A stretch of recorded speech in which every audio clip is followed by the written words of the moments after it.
बांगड़ बांगड़ यह प्राचीन जलोढ़ का मैदान है जो अपेक्षाकृत मध्यवर्ती मैदान का ऊंचा क्षेत्र है। इसी कारण यहाँ बाढ़ का जल प्रवेश नहीं करता और यह बाढ़ मुक्त क्षेत्र है और यह सिंधु के मैदान एवं ऊपरी गंगा के मैदान में स्थित है। बांगड़ क्षेत्र में ही हरित क्रांति की सफलता प्राप्त हुई है। खादर खादर खादर यह नवीन बाढ़ का मैदान है और नवीन जलोढ़ का क्षेत्र है और यहाँ बांगड़ की तुलना में सूक्ष्म जलोढ़ कण पाए जाते हैं। अतः यह बांगड़ की तुलना में अधिक उर्वर, लेकिन यहाँ लगभग प्रत्येक वर्ष नदियों के बाढ़ का जल प्रवेश कर जाता है। अतः यह भारत का प्रमुख बाढ़ ग्रसित क्षेत्र है। यह पूर्वी उत्तर प्रदेश, बिहार, असम और पश्चिम बंगाल के उत्तरी भाग में स्थित है।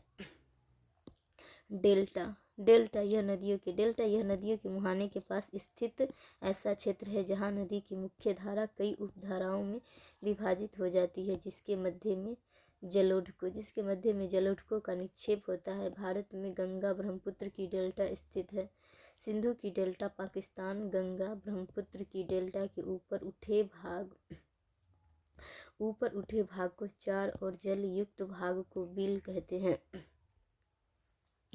भूर सिंधु के मैदान में बालू के ढेर हैं। धार सिंधु के डेल्टा में निर्मित छोटे छोटे झील हैं। पैरा डेल्टा नदियों के दुआब और डेल्टा के मध्य का क्षेत्र होता है। रेह या कल्लर बांगड़ प्रदेश में लवणीय मिट्टी के क्षेत्र है, जिसकी उत्पत्ति नहर सिंचाई के कारण होने वाले जल जमाव और वाष्पीकरण से हुई है। चोस भूमि यह पंजाब में शिवालिक के दक्षिणी ढालों के सहारे स्थित ऊबड़ खाबड़ क्षेत्र है, जिसकी उत्पत्ति शिवालिक की नदियों द्वारा अपरदन से हुई है। प्रायद्वीपीय पठारी भारत अवलिक प्रदेश अरावली राजमहल हिल मेघालय पठार डेल्टा राजमहल गैप अवलिक मालदा गैप विंध्यन प्लेन मैदान एरिया कन्याकुमारी। प्रायद्वीपीय पठारी भारत लगभग 16 लाख वर्ग किलोमीटर क्षेत्र में त्रिभुजाकार रूप में स्थित पठारी भाग प्रदेश है और यह प्राचीनतम गोंडवाना लैंड का प्रत्यक्ष भाग है। अतः यह पृथ्वी की प्राचीनतम संरचना और भौतिक प्रदेश है। अतः यहाँ आर्कियन एवं प्री कैम्ब्रियन काल की चट्टानें पाई जाती हैं। इसका विस्तार उत्तर पश्चिम में अरावली से उत्तर पूर्व में मेघालय पठार तक और दक्षिण में कन्याकुमारी तक है। मेघालय पठार कभी मुख्य पठार से जुड़ा हुआ था, लेकिन यह टूटकर आगे विस्थापित हो गया और यह प्रायद्वीपीय पठार से राजमहल गैप या मालदा गैप द्वारा पृथक हो जाती है। राजमहल गैप में ही गंगा ब्रह्मपुत्र की डेल्टा स्थित है। प्रायद्वीपीय पठार की औसत ऊंचाई 500 से 700 मीटर है। प्रायद्वीपीय पठार के प्रमुख पठार एक में आर्कियन पठार प्राचीन पठार है। आर्कियन शैल की प्रधानता है। आग्नेय एवं आग्नेय रूपांतरित शैल इससे पाई जाती है। लाल मृदा के क्षेत्र है। दक्कन लावा पठार ज्वालामुखी क्रिया से निर्मित पठार। बेसाल्ट चट्टान की संरचना उत्पत्ति क्रिटेशियस काल 13.5 करोड़ BC में। काली कपास मृदा के क्षेत्र है। आर्कियन पठार मेवाड़ का पठार, राजस्थान बुंदेलखंड का पठार, UP+MP नीस पठार। बघेलखंड पठार छत्तीसगढ़ का पठार, छत्तीसगढ़ का पठार। धान का कटोरा छत्तीसगढ़। छोटा नागपुर पठार झारखंड भारत का रूल। पाट कोडरमा हजारीबाग पठार झारखंड। दंडकारण्य पठार उड़ीसा आंध्र प्रदेश छत्तीसगढ़ में अधिक। रायलसीमा पठार आंध्र प्रदेश में, कर्नाटक एवं तमिलनाडु का पठार। मध्य प्रदेश में भांडेर रीवा का पठार। दक्कन लावा पठार काठियावाड़ पठार गुजरात। मालवा पठार MP मध्य प्रदेश। महाराष्ट्र का पठार महाराष्ट्र। तेलंगाना का पठार तेलंगाना। कर्नाटक में मैसूर बेंगलुरु का क्षेत्र। तमिलनाडु में कोयम्बटूर मदुरई का क्षेत्र। काली मृदा कपास की कृषि। प्रायद्वीपीय पठार के पर्वत अवलिक पहाड़ियाँ एक में गारो, दूसरा खासी, तीसरा जयंतिया। प्रमुख पहाड़ियाँ में एक अरावली, दूसरा विंध्य, तीसरा सतपुड़ा, चौथा राजमहल, पाँचवें पश्चिमी घाट, छठा पूर्वी घाट, सातवें नीलगिरी।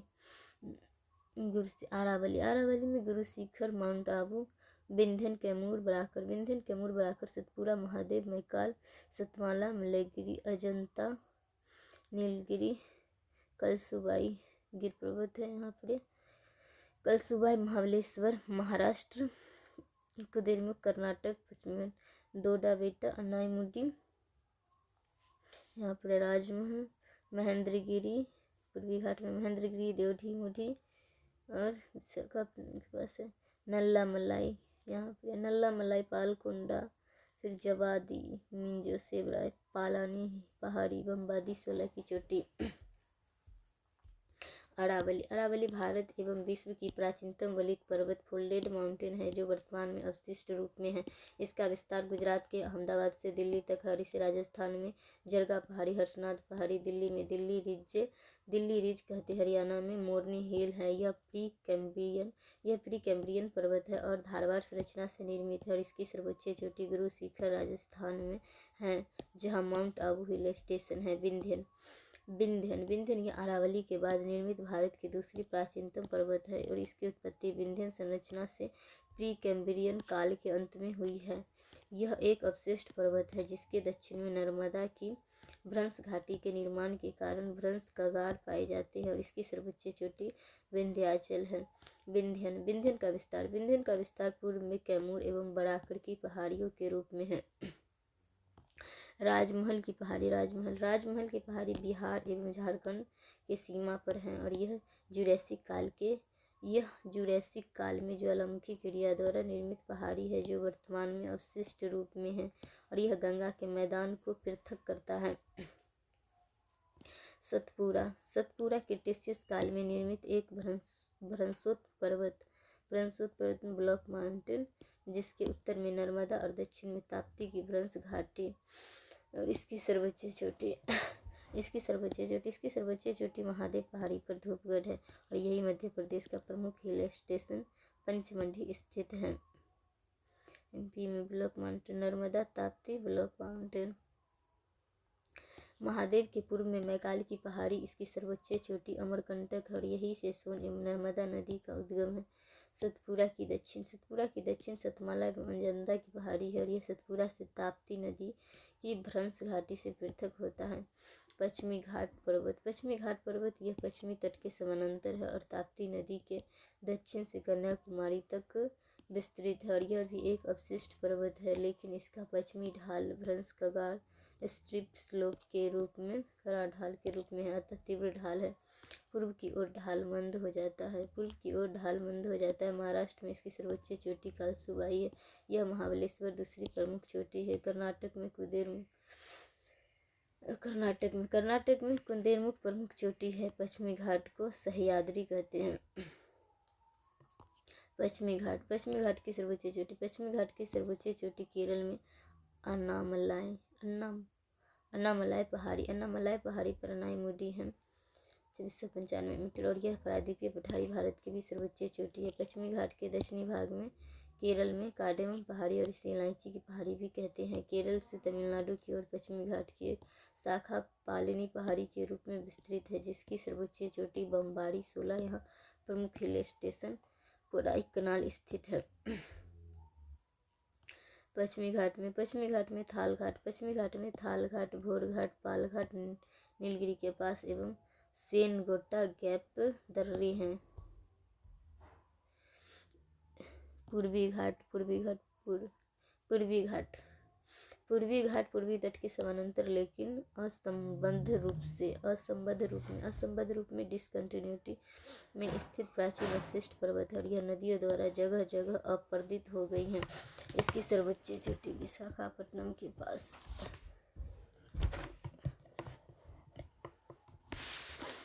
इसकी सर्वोच्च चोटी विशाखापट्टनम के पास देवढीमुड्डा है। उड़ीसा में स्थित महेंद्रगिरी दूसरी प्रमुख चोटी है। आंध्र प्रदेश में कृष्णा नदी के दक्षिण में 2 पर्वत श्रेणियों के रूप में स्थित है। उत्तर में नल्ला मलाई श्रेणी और दक्षिण में पालकुंडा श्रेणी स्थित है। तमिलनाडु में यह कई छोटी छोटी समानांतर पर्वत श्रेणियों में विभक्त है और इनमें निम्न प्रमुख हैं।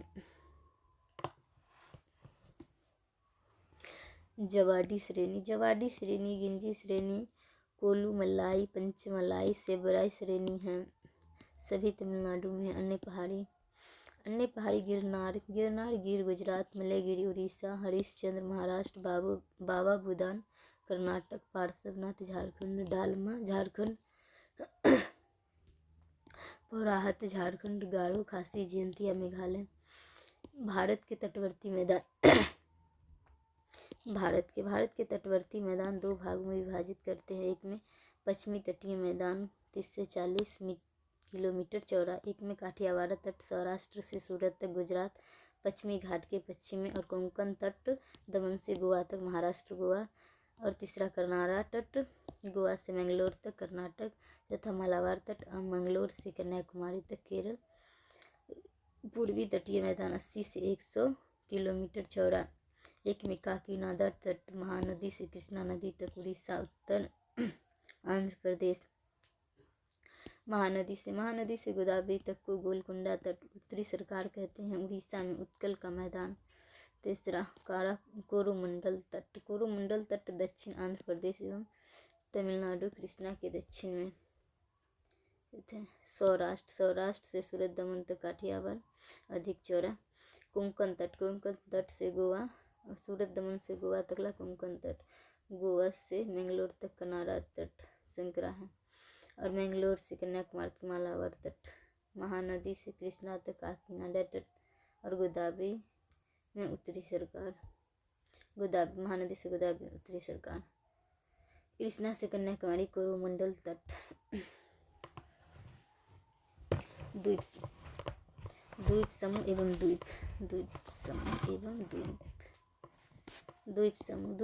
एवं द्वीप भारत में मुख्य द्वीपों की संख्या 247 है। कुल छोटे बड़े 1250 से अधिक द्वीप हैं। अंडमान निकोबार में 204 मुख्य द्वीप हैं। छोटे बड़े 500 से अधिक द्वीप हैं। लक्षद्वीप में 36 मुख्य द्वीप हैं। तटवर्ती द्वीप दीव, अवलिक द्वीप, खंभात की खाड़ी, आलिया बेट, खाड़िया बेट, नर्मदा, ताप्ती, मुहाना। हैनरे कैनरे बूचर, एलिफेंटा, ये सभी मुंबई के पास स्थित हैं। पाम्बन हेयर, मन्नार की खाड़ी, श्रीहरिकोटा, आंध्र तट। व्हीलर द्वीप चांदीपुर या कलाम द्वीप, उड़ीसा तट के पास, ये मिसाइल टेस्टिंग सेंटर है।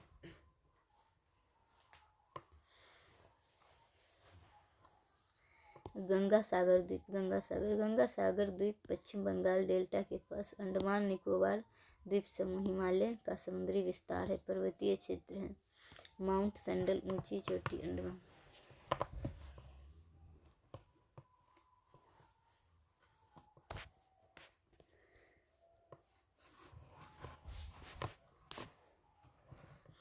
उत्तरी अंडमान बैरन द्वीप, ज्वालामुखी द्वीप, उत्तरी अंडमान और मध्य अंडमान की वजह से बैरन द्वीप, ज्वालामुखी द्वीप, नारकुंडम द्वीप, ज्वालामुखी द्वीप। दक्षिणी अंडमान और लघु अंडमान डंकन मार्ग, लघु अंडमान कार निकोबार, उत्तरी निकोबार 10 डिग्री चैनल या 10 अंश नहर। उसके बाद महान ग्रेट निकोबार, दक्षिणी निकोबार। लक्षद्वीप समूह, कोरल द्वीप, सैलानियों का स्वर्ग कहते हैं, पर्यटकों का स्वर्ग कहा जाता है। 1 लाख द्वीपों का एक समूह, शाब्दिक अर्थ। 9 डिग्री चैनल, अमीनी द्वीप, 8 डिग्री चैनल, अमीनी द्वीप और मिनिकॉय द्वीप के बीच 9 डिग्री चैनल, और मिनिकॉय और मालदीव के बीच 8 डिग्री चैनल। भारत की जलवायु उष्णकटिबंधीय मानसूनी जलवायु कहते हैं। भारत की भौगोलिक स्थिति उष्णकटिबंध में 23.5 डिग्री नॉर्थ। उष्णकटिबंधीय जलवायु की विशेषता, ग्रीष्मकाल गर्म, शीतकाल अपेक्षाकृत ठंडा। भारत में वर्षा का 80% से अधिक मानसूनी पवनों से होती है। इसीलिए भारत की जलवायु को उष्णकटिबंधीय मानसून कहते हैं। भारतीय मानसून ग्रीष्मकाल हिमालय उत्तरायण उत्तरायणग्रम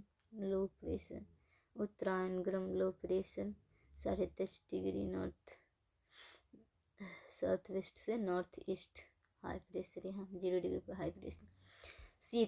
शीतकाल में हिमालय के पास हाई प्रेशर कम ताप और 23.5 डिग्री नॉर्थ के पास और उत्तर पूर्वी मानसून हो जाता है और साथ अधिक ताप रहते हैं 0 डिग्री के पास लो प्रेशर। सामयिक उत्क्रमण, समय के साथ परिवर्तन करने वाली मानसून। भारतीय मानसून एक मौसमी या ऋत्विक ऋतु के अनुसार पवन है जिसकी दिशा में सामयिक उत्क्रमण होता है। ग्रीष्म काल में इसकी दिशा दक्षिण पश्चिम से उत्तर पूर्व और शीतकाल में इसकी दिशा उत्तर पूर्व से दक्षिण पश्चिम होती है और इन्हें क्रमशः दक्षिण पश्चिमी मानसून और उत्तर पूर्वी मानसून कहते हैं और इन्हें क्रमशः ग्रीष्मकालीन मानसून और शीतकालीन मानसून भी कहते हैं।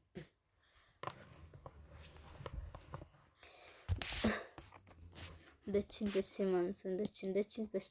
मानसून का आगमन काल 1 मई जून प्रथम सप्ताह में भारत की मुख्य भूमि में केरल में मानसून का प्रवेश होता है। दक्षिण पश्चिम मानसून ही मुख्य मानसून है और इससे मानसूनी वर्षा का 80% से अधिक प्राप्त होता है। भारत में मानसून का प्रवेश तीव्र गति से मूसलाधार वर्षा के साथ होती है जिसे मानसून विस्फोट या मानसून प्रस्फोट कहते हैं। जून से मध्य अक्टूबर तक मानसूनी पवनों का भारत में प्रवेश होता रहता है और इसे मानसून का आगमन काल कहते हैं। 1 जुलाई से 15 जुलाई तक मानसून का प्रसार लगभग संपूर्ण भारत पर फैल जाता है। मानसून का निवर्तन रीट पीछे खिसकना। मध्य अक्टूबर से मध्य दिसंबर तक मानसून का निवर्तन काल होता है और इस समय मानसूनी वर्षा का क्षेत्र पीछे खिसकने लगता है अर्थात मानसूनी वर्षा के क्षेत्र में कमी आने लगती है और इसे ही मानसून का निवर्तन कहते हैं। केरल में मानसून सबसे पहले प्रवेश करती है और सबसे अंत तक वर्षा करती है। मानसून ट्रफ उत्तरी पश्चिमी भारत में अधिक तापमान के कारण विकसित निम्न वायुदाब क्षेत्रों को मानसून ट्रफ कहते हैं। उत्तर पूर्वी मानसून नवंबर से अप्रैल तक सक्रिय, इससे केवल कोरोमंडल तट, दक्षिण आंध्र प्लस तमिलनाडु, इसे लौटते हुए मानसून कहते हैं। तमिलनाडु की 80% से अधिक वर्षा उत्तर पूर्वी मानसून से होती है। मानसून शब्द अरबी भाषा के मौसम शब्द से लिया गया है जिसका अर्थ ऋतु परिवर्तन होता है। दक्षिण पश्चिम मानसून 2 भागों में बट जाती है। एक में अरब सागर की शाखा, दूसरा बंगाल की खाड़ी की शाखा। सर्वाधिक क्षेत्र पर सर्वाधिक मात्रा में वर्षा होती है। हिमालय अरब सागर की शाखा में 3 उपशाखा, एक में पश्चिमी घाट शाखा, दूसरा नर्मदा ताप्ती शाखा, तीसरा खंभात की खाड़ी शाखा और बंगाल की खाड़ी की शाखाएं। 3 उपशाखाएं आंध्र उड़ीसा शाखा, मेघालय शाखा, हिमालय शाखा। हिमालय पर लो प्रेशर यहाँ और इंडियन ओशन में हाई प्रेशर। सम्मुख भाग पर्वत के सम्मुख भाग मानसून अधिक वर्षा क्षेत्र, मानसून आर्द्रता और पवनाभिमुख ढाल में आर्द्रता में कम वर्षा, वृष्टि छाया प्रदेश पवनाभिमुख ढाल में।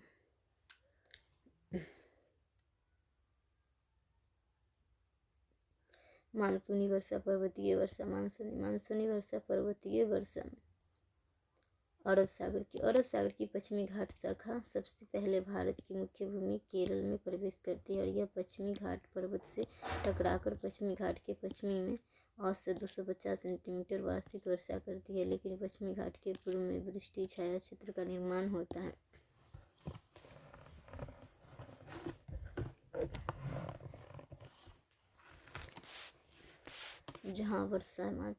जहाँ वर्षा मात्र 50 से 55 सेंटीमीटर होती है और यह भारत का प्रमुख शुष्क प्रदेश है। दूसरा नर्मदा ताप्ती की शाखा नर्मदा एवं ताप्ती की भ्रंश घाटियों में प्रवेश करती हुई विंध्य एवं सतपुड़ा के पहाड़ियों तथा संबंधित राज्यों में वर्षा करती हुई पूर्व में छोटा नागपुर पठार तक वर्षा करती है। तीसरा खंभात की खाड़ी की शाखा। तीसरा खंभात की खाड़ी की शाखा उत्तर में गुजरात और राजस्थान में प्रवेश करती है और अरावली के समानांतर आगे बढ़ जाती है, जो उत्तर में हिमालय से टकराकर जम्मू कश्मीर एवं हिमाचल प्रदेश में वर्षा करती है। इस शाखा से गुजरात एवं राजस्थान गुजरात में मात्र 25% वर्षा होती है। अरावली के पहाड़ियों में अरावली की पहाड़ी ऊंचाई पर लगभग 100 सेंटीमीटर वर्षा हो जाती है। अरावली की स्थिति लगभग उत्तर दक्षिण होने के कारण यह मानसूनी पवनों के लिए अवरोध का कार्य नहीं कर पाता। यहाँ अरावली से पश्चिम की ओर वर्षा की मात्रा में अधिक कमी आ जाती है। एक में बंगाल की खाड़ी की आंध्र उड़ीसा शाखा पूर्वी घाट से टकराकर वर्षा करती है, लेकिन पूर्वी घाट के असंबद्ध होने और कम ऊंचाई होने के कारण मानसूनी हवाएं इसे पार कर जाती है, अतः पूर्वी घाट के साथ वृष्टि छाया प्रदेश नहीं बनता है। यह शाखा छोटा नागपुर पठार तक वर्षा करती है। मेघालय पठार की शाखा। मेघालय पठार की शाखा मेघालय पठार पर प्रवेश करती है और यहाँ मानसूनी हवाएं तीन ओर से पहाड़ियों से घिर जाते हैं और यहाँ गारो खासी जयंतिया की पहाड़ियाँ अवरोध का कार्य करती हैं, अतः यहाँ औसत 1000 सेंटीमीटर वर्षा प्राप्त होती है और यही विश्व के सर्वाधिक वर्षा स्थान मासिनाराम और चेरापूंजी स्थित है। मेघालय पठार के उत्तर में गुवाहाटी में 110 सेंटीमीटर वर्षा होती है और यह वृष्टि छाया प्रदेश है। तीसरा हिमालय की शाखा हिमालय से टकराकर पूर्व से पश्चिम की ओर हिमालय एवं मध्यवर्ती मैदान में वर्षा करती है। मध्यवर्ती मैदान राज्यों में हिमालय की शाखा वर्षा प्राप्त होती है। हिमालय की शाखा पश्चिम में जम्मू कश्मीर तथा मैदानी भागों में पंजाब हरियाणा राजस्थान तक वर्षा करती है। राजस्थान में अरब सागर की शाखा की तुलना में बंगाल की खाड़ी की शाखा से अधिक वर्षा होती है।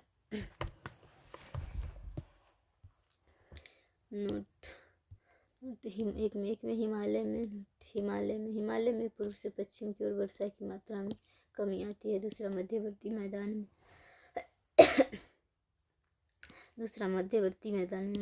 मैदान में पूर्व से पश्चिम की ओर वर्षा की मात्रा में कमी आती है।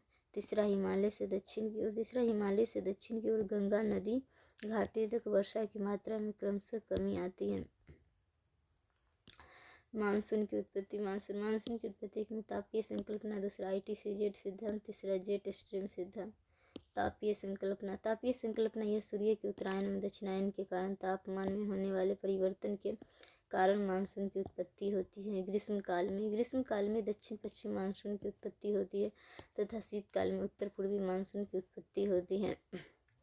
ग्रीष्मकाल हिमालय तिब्बत का पठार, लो प्रेशर, तापमान अधिक गर्म, लो प्रेशर 10.5 डिग्री, सूर्य के उत्तरायण से ठंडा और इंडियन ओशन में ठंडा, कम ताप, हाई प्रेशर। हिंद महासागर के हाई प्रेशर से उत्पन्न हवाएं जो भारत के लो प्रेशर की ओर प्रवाहित होती है उसे दक्षिण पश्चिम मानसून कहते हैं और यह सागरीय आर्द्र पवन है।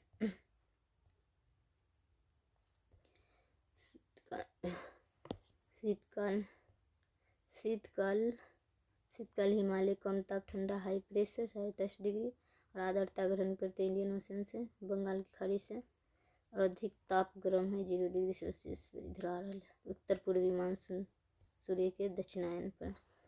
शीतकाल में सूर्य के दक्षिणायन के कारण भारत के ऊपर हाई प्रेशर एवं सागरों पर लो प्रेशर का निर्माण होता है। हवाएं स्थल से सागर की ओर प्रवाहित होती है, यही विक्षेपित होकर उत्तर पूर्वी मानसून को उत्पन्न करती हैं। ITCZ सिद्धांत। ITCZ सिद्धांत।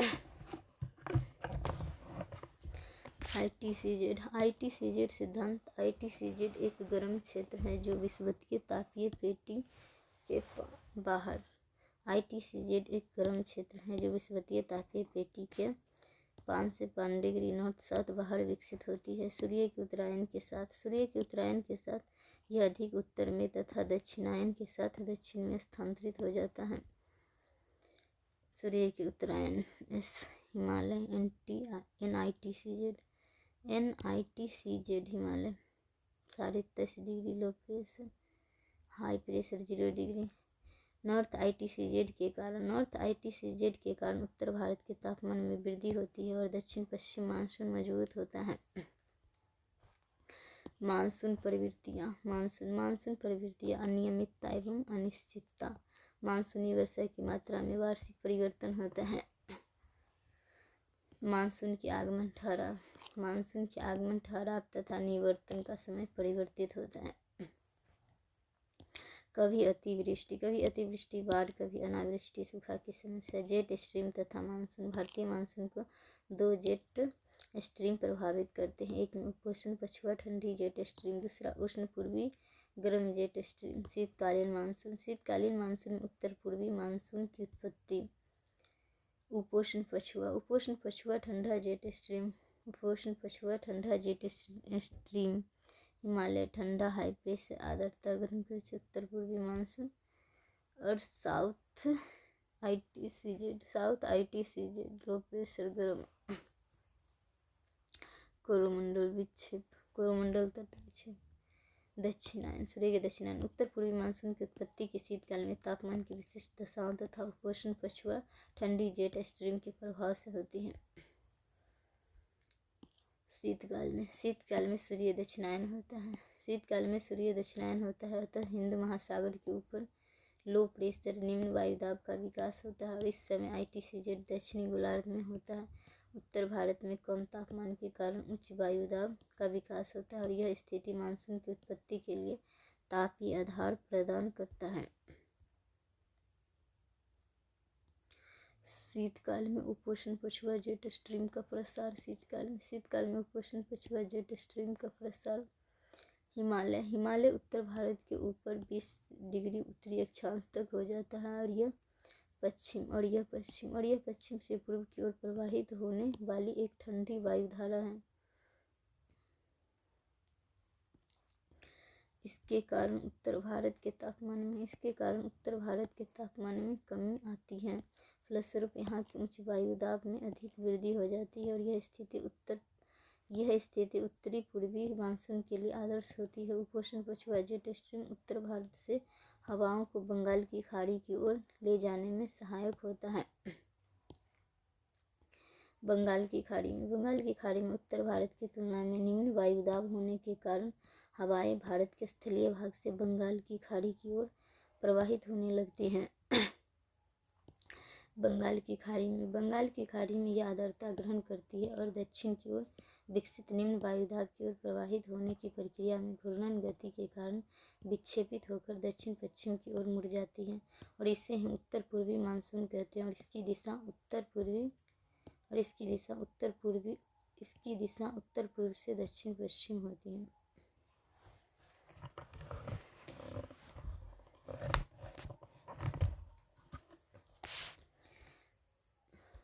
ग्रीष्मकाल दक्षिण पश्चिम मानसून की उत्पत्ति।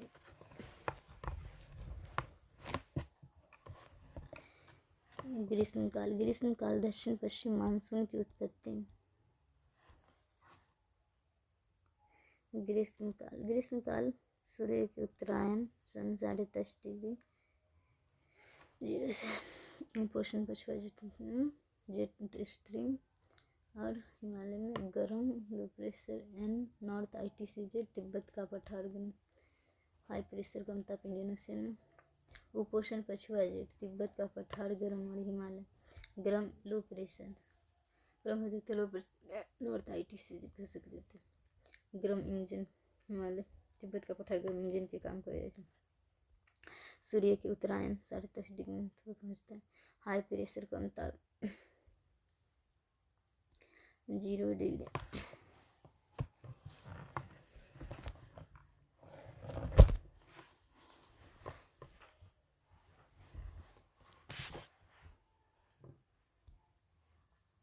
दक्षिण पश्चिम मानसून की उत्पत्ति ग्रीष्म काल में विकसित तापमान एवं वायुदाब की दशाओं में जेट स्ट्रीम के प्रभाव से होती है। भारत में ग्रीष्म काल की स्थिति में सूर्य के उत्तरायण के साथ ITCZ का विस्तार शिवालिक हिमालय तक हो जाता है और उत्तर एवं उत्तरी पश्चिमी भारत सहित तिब्बत का पठार के गर्म होने से निम्न वायुदाब का विकास होता है।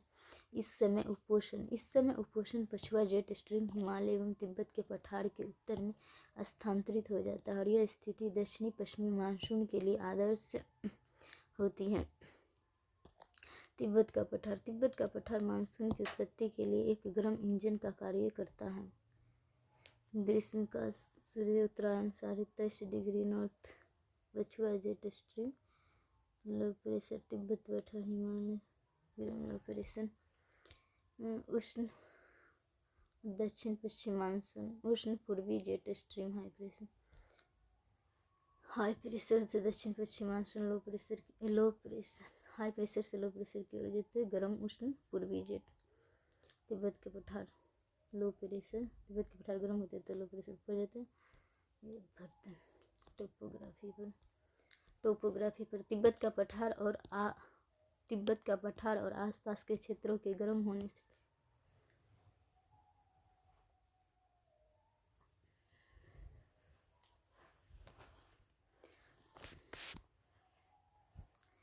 तिब्बत का पठार और आसपास के क्षेत्रों के गर्म होने से यहाँ निम्न वायुदाब का विकास होता है। फलस्वरूप यहाँ से गर्म हवाएं ऊपर उठती है और यह हवाएं उत्तर एवं दक्षिण की ओर विभाजित हो जाता है।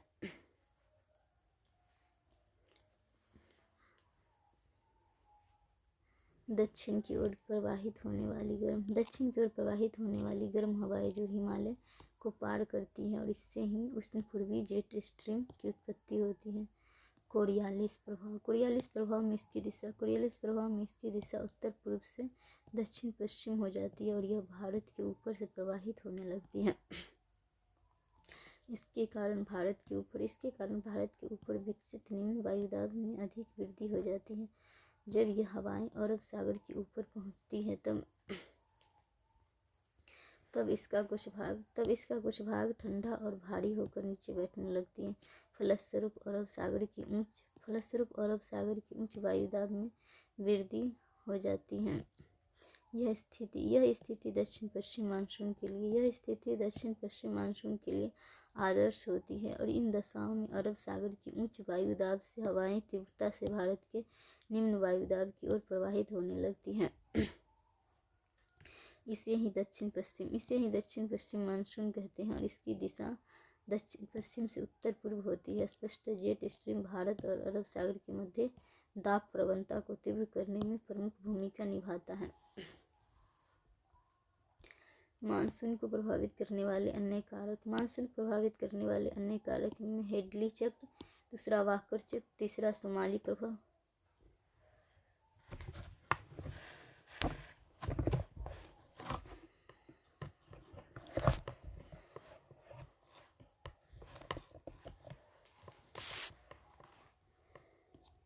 डार्विन दाब, 5वें ध्रुवीय भंगुर, 6ठा इंडियन ओशियन डाइपोल आईओडी, 7वें मैडन जूलियन ओसिलेशन, 8वें अल्नीना तथा अल्नीना दक्षिणी दोलन इंसो प्रवाह तथा लानीना प्रवाह। ग्रीष्मकाल में हेडली चक्र तिब्बत के पठार गर्म हो तो लो प्रेशर और मेडागास्कर और इंडियन ओशियन में हेडली चक्र दक्षिण पश्चिम मानसून को मजबूत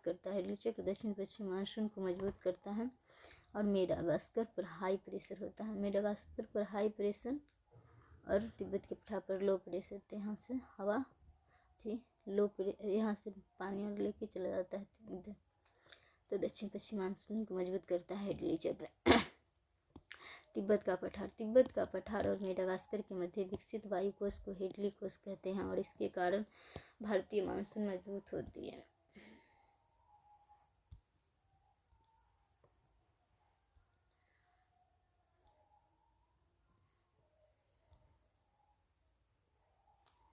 वाकर चक्र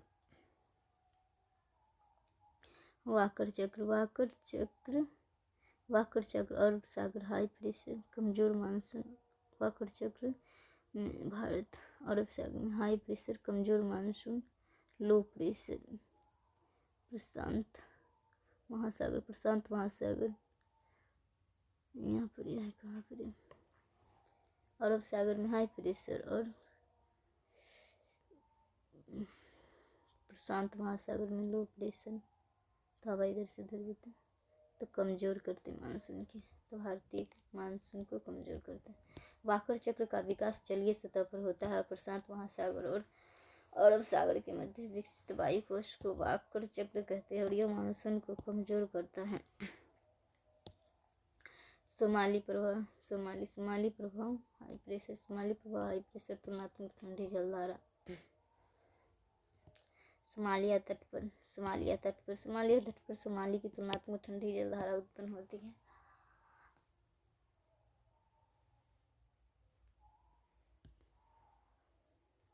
जिसके कारण अरब सागर के तापमान में सोमालिया तट पर सोमाली की तुलनात्मक ठंडी जलधारा उत्पन्न होती है, जिसके कारण अरब सागर के तापमान में कमी आती है और यह दक्षिणी पश्चिमी मानसून को मजबूत करता है।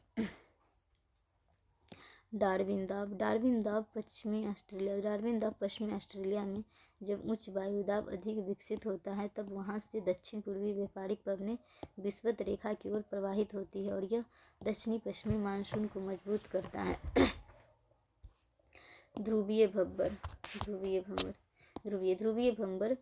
ध्रुवीय क्षेत्रों में ठंडी हवाएं चक्रीय रूप से गमन करती है। उत्तरी ध्रुव के पास इसे उत्तरी ध्रुवीय भंवर और दक्षिणी ध्रुव के पास इसे दक्षिणी ध्रुवीय भंवर कहते हैं। भारत में ग्रीष्मकाल होने पर सूर्य के उत्तरायण के साथ दक्षिणी ध्रुवीय भंवर उत्तर की ओर प्रसारित हो जाता है और इसके कारण हिंद महासागर के तापमान में अधिक कमी आती है, जिससे दक्षिण पश्चिमी मानसून पवनें मजबूत होती हैं।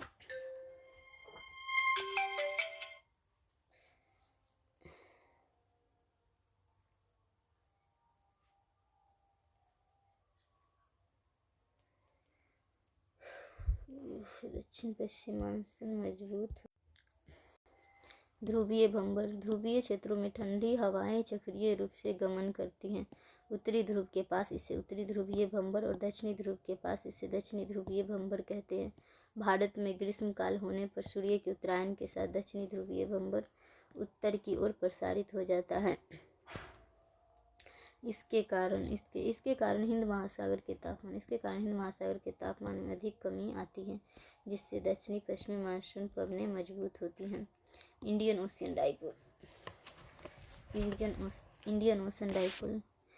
ओशन डाइपोल आईओडी दक्षिण हिंद महासागर में मेडागास्कर तट और ऑस्ट्रेलिया तट के पास तापमान की विपरीत स्थिति उत्पन्न होती है, जिसे हिंद महासागरीय द्विध्रुव या इंडियन ओशियन डाइपोल कहते हैं और यह मानसून को प्रभावित करते हैं। और इसकी दो परिस्थितियाँ होती हैं, एक में धनात्मक द्विध्रुव या पॉजिटिव डाइपोल, ऋणात्मक द्विध्रुव या negative dipole.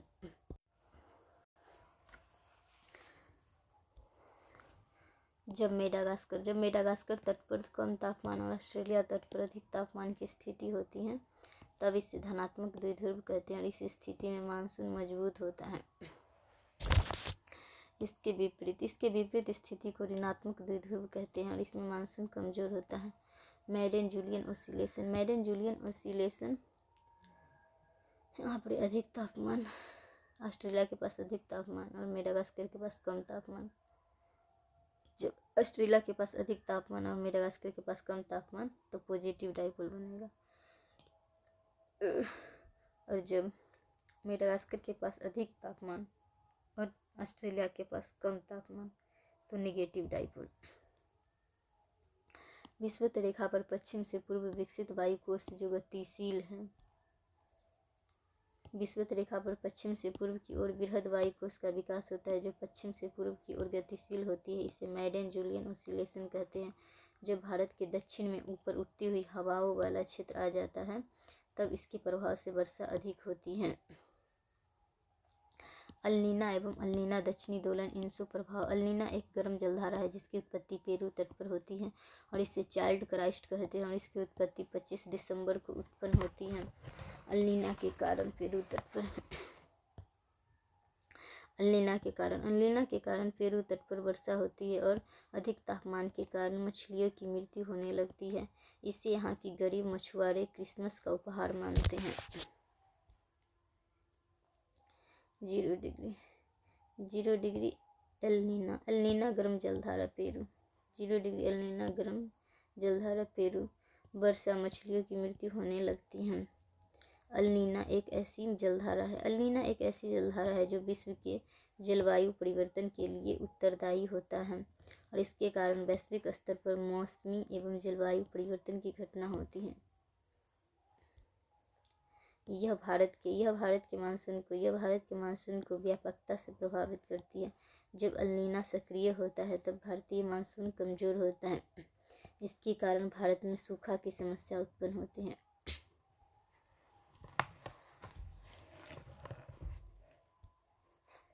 ELP El Nino low pressure.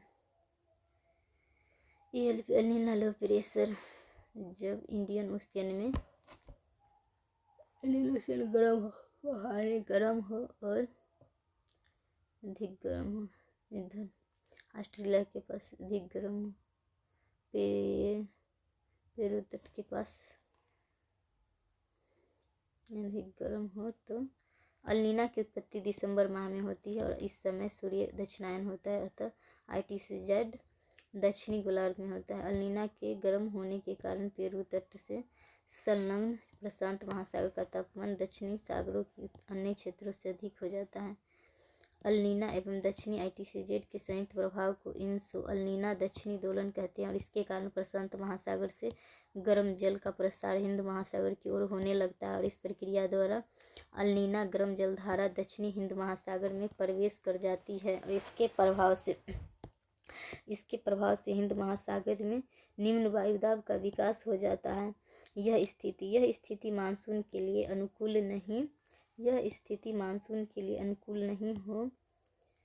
नहीं है। भारत में ग्रीष्मकालीन दशाओं में अरब सागर पर उच्च वायुदाब और उत्तर एवं उत्तरी पश्चिमी भारत में निम्न वायुदाब की स्थिति होती है, जिसके कारण दक्षिणी पश्चिमी मानसून की उत्पत्ति होती है। लेकिन जब अल-नीना द्वारा दक्षिणी मध्य हिंद महासागर में निम्न वायुदाब का विकास होता है तब अरब सागर से उत्पन्न होने वाली मानसूनी हवाएं विभाजित हो जाती हैं और अल-नीना द्वारा विकसित निम्न वायुदाब की ओर प्रवाहित होने लगती हैं। इसके कारण दक्षिणी पश्चिमी मानसून कमजोर हो जाता है। 2014-15 में अल-नीना प्रभाव के कारण मानसून कमजोर हुआ था और देश के कई भागों में सूखे की समस्या उत्पन्न हुई थी। ला-नीना एक ठंडी जलधारा है और इसे अल-नीना का ठंडा रूप कहते हैं। सामान्यतः जब अल-नीना नहीं होती तब इसे ला-नीना की दशा मानी जाती है। ला-नीना के कारण हिंद महासागर के तापमान में कमी आती है और दक्षिणी पश्चिमी मानसून मजबूत होता है। अस्पष्टता मानसून की उत्पत्ति और सक्रियता को कई कारक प्रभावित करते हैं। मोनेक्स अभियान 1973 में भारत और पूर्व सोवियत संघ के मानसून संबंधित अध्ययन के लिए उपग्रह आधारित अभियान की शुरुआत की, जिसे मोनेक्स अभियान कहते हैं। मोनेक्स अभियान से प्राप्त आंकड़ों से मानसून एवं जेट स्ट्रीम के अंतर संबंधों को समझा जा सकता है और यह ज्ञात हुआ कि जिस वर्ष पूर्वी जेट स्ट्रीम अधिक सक्रिय होता है उस वर्ष मानसून मजबूत होता है। यह भी ज्ञात हुआ कि यदि ग्रीष्मकाल के प्रारंभ तक उपोष्ण पछुआ जेट स्ट्रीम हिमालय के ऊपर बना रहता है तब पूर्वी जेट स्ट्रीम की उत्पत्ति बाधित हो जाती है, क्योंकि तिब्बत का पठार गर्म नहीं हो पाता। मानसून का आकलन पूर्वानुमान 2013 से त्रिविमीय मानचित्रण विधि का उपयोग हो रहा है। पहले 16 पैरामीटर मॉडल। मानसून का आकलन एवं पूर्वानुमान त्रिविमीय मानचित्रण विधि द्वारा किया जा रहा है। इस विधि में उपग्रहीय आंकड़ों का उपयोग किया जाता है। विभिन्न मौसम उपग्रहों जैसे सुदूर संवेदी उपग्रह और इनसैट श्रृंखला के उपग्रहों के माध्यम से प्राप्त मौसम संबंधी आंकड़ों, वायुमंडलीय दशाओं के आंकड़ों को प्राप्त किया जाता है। इसमें पृथ्वी की सतह, क्षोभमंडल के मध्यवर्ती भाग और क्षोभमंडल के ऊपरी भाग के तापमान, वायुदाब, पवन प्रवाह तथा जेट स्ट्रीम संबंधी सूचनाओं को प्राप्त कर सुपर कंप्यूटर के माध्यम से निष्कर्ष निकाले जाते हैं। इससे मानसून का आकलन 70 से 80% सही हो रहा है। 2013 के पहले मानसून के आकलन। 2013 के पहले मानसून के आकलन के लिए 16 पैरामीटर मॉडल का उपयोग किया जाता था, जिसकी शुद्धता 60% तक थी। वर्तमान विधि अधिक सूक्ष्म आंकड़ों और विश्लेषण पर आधारित है। भारत की वनस्पतियाँ। भारत की वनस्पतियाँ भारत की वन नीति, सामाजिक वानिकी। भारत की वनस्पतियाँ। भारत की वनस्पतियाँ। भारत में 45,000 प्रकार की वनस्पतियाँ हैं और यहाँ 92,000 प्रकार के जीव जंतु पाए जाते हैं। भारत में वनस्पति एवं जंतु जैव विविधता अधिक पाई जाती है। भारत में वनस्पति एवं जंतु जैव विविधता अधिक पाई जाती है। वन एवं वन्यजीव संसाधन।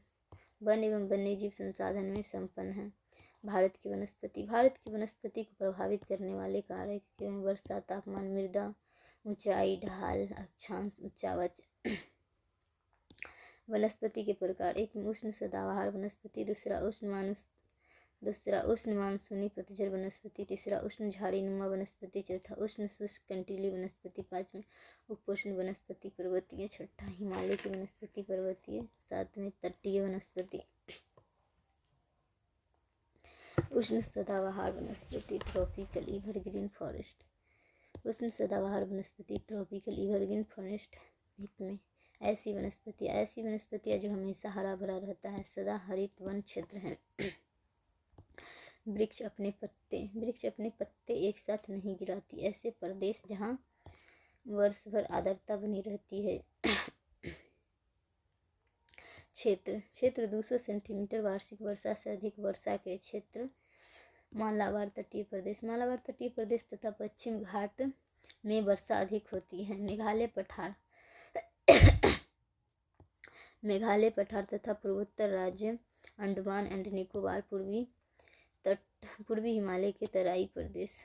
प्रमुख वृक्ष कठोर लंबे पत्ते चौड़े सघन वन में सिनकोना, महोगनी, आयरनवुड, रोजवुड, नारियल, एबोनी, रबर, ताड़, लताएं, लियान, एपीफाइट। आर्थिक महत्व। सिनकोना कुनैन मलेरिया की दवा, नारियल रबर का औद्योगिक महत्व और यहाँ की लकड़ियों का उपयोग भवन बनाने में होता है, भवन निर्माण में होता है। दूसरा उष्ण मानसूनी पतझड़ वनस्पतियाँ वन, ट्रॉपिकल मानसून डेसिडुअस फॉरेस्ट। ऐसी वनस्पतियाँ जो मौसम विशेष में पत्तों को गिरा देती हैं। ग्रीष्मकाल की शुष्कता एवं वाष्पीकरण से बचने के लिए पत्ते गिरा देती हैं। क्षेत्र 100 से 200 सेंटीमीटर वर्षा के प्रदेश में जहाँ मानसूनी वर्षा की क्रमशः आर्द्र एवं शुष्क दशाएं पाई जाती हैं, वर्षा के साथ नए पत्ते उगने लगते हैं। मध्यवर्ती मैदानी राज्य छत्तीसगढ़, झारखंड के फॉरेस्ट, उड़ीसा तथा पठारी राज्यों के 100 से 200 सेंटीमीटर वर्षा के प्रदेश। प्रमुख वृक्ष साल, सागवान, शीशम, पलाश, साखू, महुआ, चंदन, तेंदुआ, मलबरी, शहतूत, बरगद, पीपल, कटहल, आम, जामुन, ईटिसे। प्रमुख घास में सबई घास। महत्व में बहुउपयोगी वृक्ष। लकड़ी उद्योग में सागवान, शीशम, साल, साखू। पलाश में लाख कीट पालन, मलबरी में रेशम कीट पालन, चंदन में बहुउपयोगी ऑब्लिक बेस कीमती, सेवई घास में कागज उद्योग में, नीम मेडिसिनल ट्री। तीसरा उष्ण झाड़ीनुमा वनस्पति शुष्क अर्धशुष्क प्रदेश की वनस्पति है और क्षेत्र वर्षा का वार्षिक औसत 50 से 100 सेंटीमीटर। पंजाब, हरियाणा, पूर्वी राजस्थान, पूर्वी गुजरात, प्रायद्वीपीय राज्यों में 50 से 100 सेंटीमीटर वर्षा के क्षेत्र। वनस्पतियाँ वृक्षों की संख्या बहुत कम। एकेसिया प्रजाति के वृक्ष, छाता वाला वृक्ष, कीकर, बबूल, खजूर। मुख्य वनस्पतियाँ झाड़ियाँ होती है। बबूल पर भी लाख कीट पालन होता है। चौथा में उष्ण शुष्क काटिली वनस्पतियाँ 50 सेंटीमीटर से कम वर्षा के प्रदेश में शुष्क या मरुस्थलीय जलवायु में। पश्चिमी राजस्थान, उत्तर पश्चिमी गुजरात और प्रायद्वीपीय पठार का वृष्टि छाया प्रदेश। कैक्टस अवलिक नागफनी की विभिन्न प्रजातियां, खजूर, बबूल के वृक्ष। 5 उपोष्ण वनस्पतियां। उपोष्ण वनस्पतियां में सब ट्रॉपिकल फॉरेस्ट।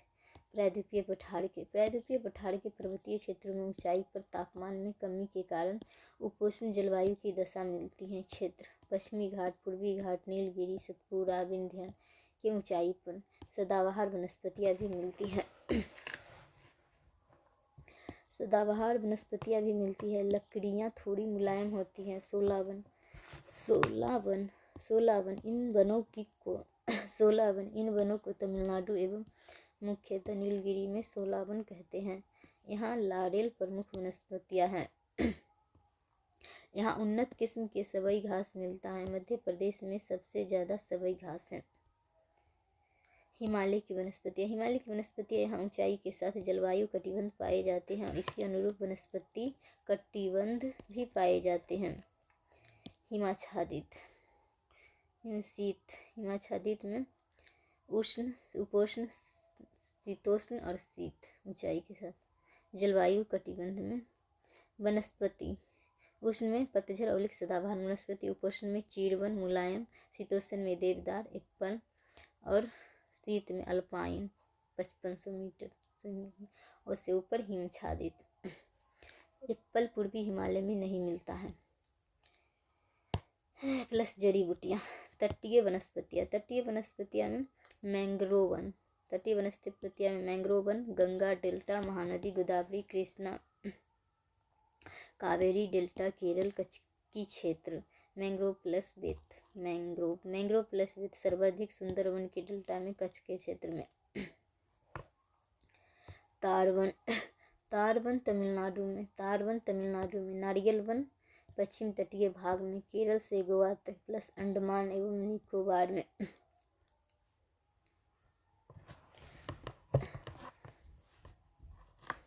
भारत की वन नीति। भारत में स्वतंत्रता के बाद भारत में स्वतंत्रता के बाद 1948 में वन नीति बनाई गई। इसमें यह निर्धारित किया गया कि मैदानी भागों के 20% भाग पर और पर्वतीय क्षेत्रों के 60% भाग पर वन होना चाहिए। 1952 की वन नीति में यह निर्धारित किया गया कि देश के क्षेत्रफल के 1/3 भाग पर वन होना चाहिए। वन संरक्षण के लिए राष्ट्रीय वानिकी कार्यक्रम की शुरुआत की गई। इसका उद्देश्य राष्ट्रीय वन नीति के अंतर्गत 1/3 भाग पर वन क्षेत्र का विस्तार किया जाए। 1980 में सामाजिक वानिकी कार्यक्रम। 1980 में सामाजिक वानिकी कार्यक्रम की शुरुआत की गई। इसका उद्देश्य वानिकी कार्यक्रम से आम लोगों को या समाज को जोड़ना है। इसके अंतर्गत 3 प्रकार की वानिकी प्रारंभ की गई। एक में कृषि वानिकी एग्रो फॉरेस्ट्री, दूसरा ग्रामीण वानिकी रूरल फॉरेस्ट्री, तीसरा नगरीय वानिकी अर्बन फॉरेस्ट्री। एक में कृषि वानिकी के अंतर्गत वानिकी कार्यक्रमों को हरित क्रांति से जोड़ दिया गया है और इसमें कृषि कार्य के साथ वानिकी को प्रोत्साहित किया जा रहा है। फलदायी वृक्ष, छायादायी वृक्ष, रेशम कीट पालन, लाख कीट पालन, फूलों की कृषि, विविध कार्य किए जा रहे हैं। दूसरा ग्रामीण वानिकी के अंतर्गत गांव की खाली पड़ी हुई भूमि, सामुदायिक भवन के पास, तालाब, नदी के किनारे, सड़कों के किनारे, सार्वजनिक भूमि पर वृक्ष लगाए जाते हैं। इसका उद्देश्य ग्रामीण वानिकी का एक प्रमुख उद्देश्य वानिकी से रोजगार प्राप्त करना भी है। तीसरा नगरीय वानिकी का उद्देश्य आर्थिक न होकर पर्यावरणीय होता है। नगरों को वातावरण को स्वच्छ रखना, नगरों में ऑक्सीजन की आपूर्ति बनाए रखना प्रमुख उद्देश्य है और इसके अंतर्गत नगर के चारों ओर ग्रीन बेल्ट, हरित पेटी का निर्माण करना, पार्कों का निर्माण करना, सड़कों के किनारे एवं विभाजकों पर एवं मध्य में वृक्षारोपण करना जैसे कार्य शामिल है। विश्व का आर्थिक पक्ष में संसाधन की संकल्पना, संसाधन का वर्गीकरण, महाद्वीपीय संसाधन तथा सागरीय संसाधन के उपयोग की नीति, चुनौतियाँ, सागरीय संसाधन का महत्व तथा समुद्री खाद्य, ब्लू इकोनॉमी, नीली क्रांति, पारंपरिक एवं गैर पारंपरिक ऊर्जा संसाधन, चुनौतियाँ, महत्व, स्वच्छ ऊर्जा, कृषि के प्रकार, कृषि के प्रकार फसल, प्रतिरूप, प्राथमिक, द्वितीयक एवं तृतीयक उद्योगों का स्थानीयकरण। संसाधन की संकल्पना, संसाधन की संकल्पना, कॉन्सेप्ट ऑफ रिसोर्सेज। एक में संसाधन है क्या, दूसरा संसाधन होने के लिए शर्तावली दर्शाएं, तीसरा संसाधन होते नहीं बनाए जाते हैं। जिमरमैन का कथन। मनुष्य का ज्ञान ही सबसे बड़ा संसाधन है। जापान के प्रधानमंत्री का स्टेटमेंट, जापान में संसाधन नहीं है, यही सबसे बड़ा संसाधन है। पृथ्वी पर उपलब्ध प्रत्येक वस्तु जो मानव की आवश्यकताओं को पूरा करने में सक्षम है उसे संसाधन कहते हैं। ऐसी वस्तु जैविक, भौतिक किसी भी रूप में हो सकती है। यह ठोस, द्रव, गैस, वायु जैसे विविध रूपों में भौतिक एवं जैविक वातावरण में उपलब्ध होते हैं। इस दृष्टिकोण से देखा जाए तब पृथ्वी पर उपलब्ध सभी वस्तुओं में संसाधन होने के गुण होते हैं, लेकिन किसी भी वस्तु को संसाधन की श्रेणी में तब रखा जाता है जब उस वस्तु की उपयोगिता मानव के लिए सुनिश्चित हो जाती है।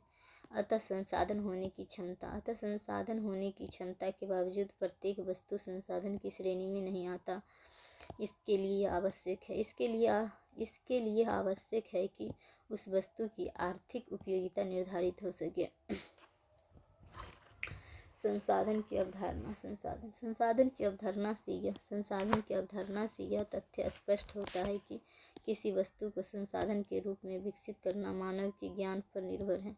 मानव अपनी बुद्धि एवं तकनीक के निवेश द्वारा किसी वस्तु को संसाधन के रूप में परिवर्तित करने की क्षमता रखता है, और इसी कारण यह कथन उचित है कि संसाधन होते नहीं बनाए जाते हैं और मनुष्य का ज्ञान ही सबसे बड़ा संसाधन है। मानव ने अपनी सभ्यता संस्कृति के विकास के साथ विभिन्न प्राकृतिक रूप से उपलब्ध वस्तुओं को संसाधन के रूप में परिवर्तित किया और वर्तमान में भी संसाधनों का विकास जारी है। मृदा संसाधन, जल संसाधन, वन संसाधन, पशु संसाधन, खनिज संसाधन के विकास के साथ मानव ने औद्योगिक एवं तकनीकी क्रांति किया। इस दिशा में जीवाश्म ऊर्जा संसाधनों तथा परमाणु ऊर्जा संसाधनों के विकास में ऊर्जा आधारित एक ऐसी वैश्विक अर्थव्यवस्था को विकसित किया जिसमें संसाधनों की उपयोग की दर में तीव्र वृद्धि हुई। विश्व के जिन देशों ने उपलब्ध प्राकृतिक संसाधनों का उचित उपयोग किया वो विकसित अर्थव्यवस्था के देश हैं। पश्चिमी यूरोपीय देश यूएसए, कनाडा, रूस, ऑस्ट्रेलिया, न्यूजीलैंड जैसे देशों के विकसित होने का मुख्य कारण है उपलब्ध संसाधनों का विकास और उपयोग ही है। और यह मानव संसाधन की विकास और निवेश से संभव हो। जापान एक विकसित राष्ट्र जहाँ प्राकृतिक संसाधनों का प्रायः अभाव है, लेकिन तकनीकी विकास और मानव संसाधन के उन्नत उपयोग से विकसित हो सकता है। भारत जैसे कई देशों में विभिन्न प्राकृतिक संसाधनों की पर्याप्त उपलब्धता है, लेकिन संसाधनों के विकास एवं उपयोग का स्तर अनुकूल नहीं है। इसका मुख्य कारण मानव संसाधन का अनुकूलतम स्थिति का नहीं पाया जाना है। स्पष्टतः संसाधन होते नहीं बनाए जाते हैं और मानव का ज्ञान ही सबसे बड़ा संसाधन है, और इस तथ्य को गैर पारंपरिक ऊर्जा संसाधनों के संदर्भ में समझा जा सकता है। वर्तमान में पवन ऊर्जा, सौर ऊर्जा, समुद्री ऊर्जा के नवीनतम और सतत संसाधन के रूप में मानव के लिए उपलब्ध है, लेकिन पवन, सूर्य की रोशनी, समुद्री जल तब तक ऊर्जा संसाधन की श्रेणी में शामिल नहीं था जब तक इसे व्यावसायिक ऊर्जा के उत्पादन प्रारंभ नहीं हुआ। शैल गैस आदि काल से ही पृथ्वी पर उपलब्ध था, लेकिन जब शैल गैस से व्यावसायिक ऊर्जा का उत्पादन प्रारंभ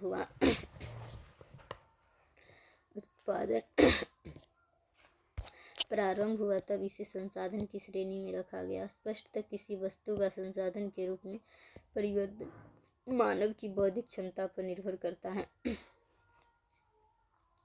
संसाधन का वर्गीकरण। महाद्वीपीय संसाधन, सागरीय संसाधन। महाद्वीपीय संसाधन में जैव संसाधन, अजैव संसाधन और ऊर्जा संसाधन। जैव संसाधन में वन संसाधन, वन्यजीव संसाधन, पशुपालन संसाधन, मत्स्य संसाधन। अजैव संसाधन में मृदा संसाधन, जल संसाधन, खनिज संसाधन, धात्विक और अधात्विक संसाधन। ऊर्जा संसाधन में जीवाश्म ऊर्जा संसाधन, कोयला, पेट्रोलियम, प्राकृतिक गैस, परमाणु ऊर्जा संसाधन, गैर पारंपरिक ऊर्जा संसाधन, पवन ऊर्जा, सौर ऊर्जा, समुद्री ऊर्जा, शेल गैस ऊर्जा संसाधन। सागरीय संसाधन।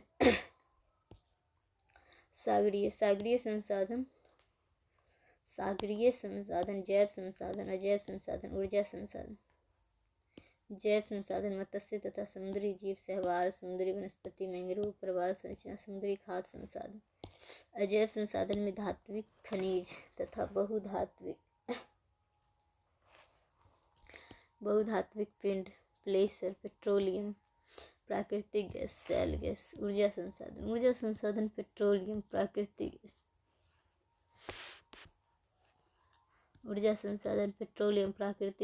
शेल गैस और समुद्री ऊर्जा संसाधन तरंग ऊर्जा, ज्वारीय ऊर्जा, समुद्र एंड तापीय ऊर्जा। महाद्वीपीय संसाधनों के उपयोग से उत्पन्न चुनौतियां तथा समाधान। महाद्वीपीय संसाधनों के उपयोग से उत्पन्न चुनौतियां तथा समाधान। ये मानव सभ्यता एवं संस्कृति के विकास के साथ मानव की निर्भरता महाद्वीपीय संसाधनों पर ही रही।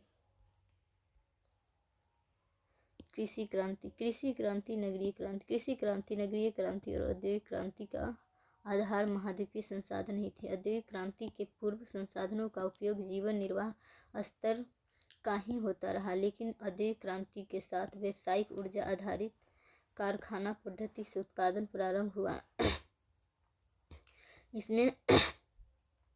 इसमें संसाधनों की मांग और खपत में तीव्र वृद्धि हुई। विशेषकर विभिन्न प्रकार की खनिज संसाधनों का अधिकाधिक दोहन प्रारंभ हुआ। संसाधनों के उपयोग की तीव्र प्रक्रिया के सकारात्मक एवं नकारात्मक दोनों परिणाम उत्पन्न हुई। सकारात्मक परिणाम, कारखाना पद्धति से अधिक मात्रा में उत्पादन प्रारंभ हुआ, फलस्वरूप बढ़ती हुई जनसंख्या की मांग की आपूर्ति हो सके, विभिन्न प्रकार के संसाधनों का विकास और उपयोग सुनिश्चित हो सका। मशीन आधारित उत्पादन पद्धति ने विभिन्न संसाधनों के उपयोग की क्षमता को बढ़ा दिया। औद्योगिक उत्पादन ने मानव के जीवन को आसान बनाया। जीवाश्म ऊर्जा के क्षेत्र में क्रांति आई। जैसे कोयला, पेट्रोलियम, प्राकृतिक गैस से ऊर्जा क्रांति लाई जा सके। ऊर्जा आधारित जीवन शैली मानव के जीवन स्तर को बढ़ा सका। कृषि क्रांति, नगरीय क्रांति, परिवहन क्रांति भी औद्योगिक क्रांति के ही परिणाम था। निसंदेह मानव ने संसाधनों के उपयोग से मानव जीवन को अधिक सुविधायुक्त और आसान बनाने का कार्य किया, जिसका आधार महाद्वीपीय जैव संसाधन, अजैव संसाधन तथा ऊर्जा संसाधन था। लेकिन संसाधनों के उपयोग की अनुकूल नीति के अभाव से कई समस्याएं एवं चुनौतियां भी उत्पन्न हुई। नकारात्मक प्रभाव समस्याएं, चुनौतियां। संसाधनों के उपयोग में अनुकूल नीति के अभाव के कारण कई समस्याएं उत्पन्न हुई। जैसे एक में जीवाश्म ऊर्जा सहित विभिन्न खनिज संसाधनों के भंडार सीमित होने के कारण निकट भविष्य में इसकी समाप्त होने की संभावना उत्पन्न हुई। दूसरा, 1970 के दशक में वैश्विक ऊर्जा संकट उत्पन्न हुई। तीसरा, जीवाश्म ऊर्जा के उपयोग और विकास की प्रक्रिया में प्रकृति के नियमों की अवहेलना के कारण पारिस्थितिकी और संतुलन तथा कई पर्यावरणीय समस्याएं उत्पन्न हुई। 1970 के दशक तक यह बात समझ में आ गई थी कि विकास की वर्तमान नीति टिकाऊ नहीं है और निकट भविष्य में मानव के समक्ष दोहरा संकट उत्पन्न होगा। एक और मानव के लिए विभिन्न प्रकार के संसाधनों के अभाव का होना और दूसरी ओर पर्यावरणीय समस्याओं के कारण जीवन के संकट का उत्पन्न होना। इन्हीं समस्याओं के संदर्भ में संसाधनों के उपयोग तथा विकास के लिए दृष्टिकोण में बदलाव की आवश्यकता महसूस हुई। 1970 के दशक के बाद विकास के लिए निम्न बिंदुओं पर ध्यान दिया गया। एक में पहले से उपलब्ध संसाधनों के नए स्रोतों भंडारों की खोज और यदि संभव हो तब संवर्धन किया जाता है। दूसरा, अच्छी तकनीकी उन्नयन उठाना के माध्यम से संसाधनों की उपयोगिता में वृद्धि करना, अर्थात कम उपयोग से अधिकतम लाभ प्राप्त करना। तीसरा, विभिन्न संसाधनों के वैकल्पिक संसाधन स्रोतों का विकास करना। चौथा, ऊर्जा संसाधनों के वैकल्पिक स्रोतों का विकास, जैसे गैर पारंपरिक ऊर्जा स्रोतों का विकास। पांचवें, पृथ्वी के सबसे बड़े भाग समुद्री क्षेत्रों में संसाधनों की खोज। समुद्री संसाधन के प्रकार एवं महत्व।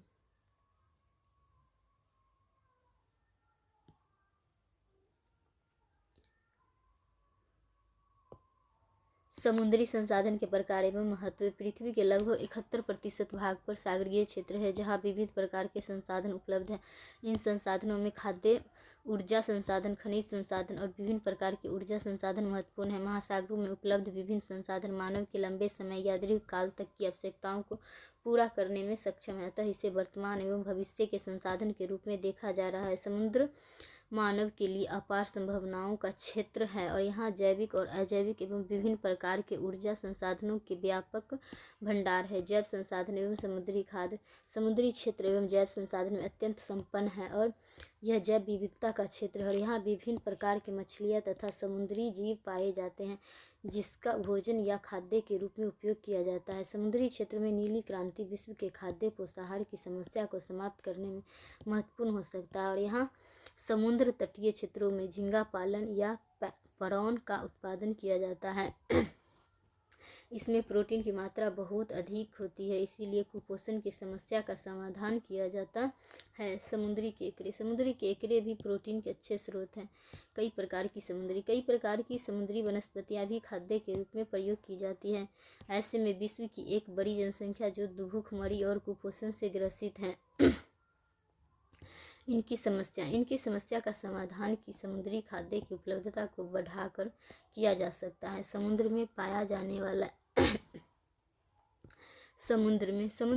जाने वाले कई शैवाल, जीव जंतु एवं वनस्पतियां का उपयोग दवा उद्योग और कॉस्मेटिक इंडस्ट्री में भी किया जाता है। मैंग्रोव क्षेत्र का व्यापक पारिस्थितिकी एवं आर्थिक महत्व है।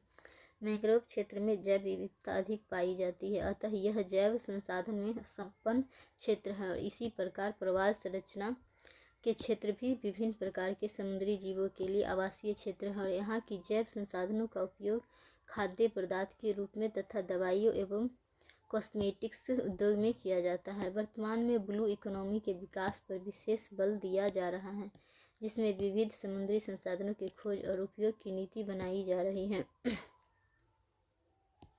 अजैव संसाधन समुद्री क्षेत्र में महाद्वीपों के समान ही विभिन्न प्रकार के धात्विक एवं अधात्विक खनिजों के भंडार स्थित है। यहाँ लोहा, मैग्नीज, तांबा, सोना, चूना पत्थर जैसे कई खनिजों के भंडार मिलते हैं। महासागरों में बहुधात्विक पिंड पाए जाते हैं। बहुधात्विक पिंड में ऐसी चट्टानें होती है जिसमें एक साथ कई खनिजों के अयस्क होते हैं और हिंद महासागर में ऐसे बहुधात्विक पिंड के भंडार अधिक हैं। महासागरीय संसाधन में प्लेसर भी प्रमुख है। प्लेसर समुद्री तटीय क्षेत्रों में निक्षेप होते हैं, जिसमें कई प्रकार के खनिजों के निक्षेप हैं। ऊर्जा संसाधन समुद्री क्षेत्र पारंपरिक एवं गैर पारंपरिक दोनों प्रकार के ऊर्जा संसाधन व्यापक भंडार है। पारंपरिक ऊर्जा संसाधनों में पेट्रोलियम, प्राकृतिक गैस के बड़े भंडार। समुद्री अपतटीय क्षेत्रों में अवसादी चट्टानों में पाए जाते हैं। महाद्वीपीय मग्न तट के क्षेत्रों में जहाँ अवसादी परतदार चट्टानें मिलती है, वहाँ पेट्रोलियम एवं प्राकृतिक गैस के भंडार हैं। भारत में भी पेट्रोलियम के सर्वाधिक भंडार समुद्री क्षेत्रों में ही है। इनमें मुंबई हाई, मुंबई बेसिन, खंभात की खाड़ी का क्षेत्र तथा केजी, कृष्णा, गोदावरी बेसिन प्रमुख है। समुद्र में शेल गैस के भी बृहद भंडार है। विश्व में कई समुद्री क्षेत्रों में पेट्रोलियम, प्राकृतिक गैस के बृहद भंडार के कारण भू राजनीतिक तनाव की स्थिति में उत्पन्न हुई। जैसे दक्षिण चीन सागर में पेट्रोलियम एवं प्राकृतिक गैस के व्यापक भंडार है और इसी प्रकार आर्कटिक सागर क्षेत्र में भी पेट्रोलियम एवं प्राकृतिक गैस के व्यापक भंडार स्थित है और इन क्षेत्रों में विभिन्न देशों द्वारा अपने प्रभाव को स्थापित करने का प्रयास हो रहा है। सागरीय क्षेत्र और सागरीय क्षेत्र। सागरीय क्षेत्र गैर पारंपरिक सतत पुनर्उपयोगी ऊर्जा का भी स्रोत हैं। समुद्रों से तरंग ऊर्जा, समुद्रों से तरंग ऊर्जा वेव एनर्जी, समुद्रों से तरंग ऊर्जा वेव एनर्जी, ज्वारीय ऊर्जा टिडल एनर्जी और समुद्र तापीय ऊर्जा का उत्पादन किया जा रहा है। उपरोक्त इन संसाधनों के अतिरिक्त सागरीय जल संसाधन का उपयोग भी प्रारंभ हुआ है और सागरीय जल को पीने योग्य बनाने में सफलता मिली है। हालांकि अभी यह खर्चीली महंगा तकनीक है। भविष्य में सागरीय जल को पीने योग्य सामान्य रूप से बनाया जा सकेगा। कृषि के प्रकार। कृषि के प्रकार में पारंपरिक कृषि, ट्रेडिशनल एग्रीकल्चर।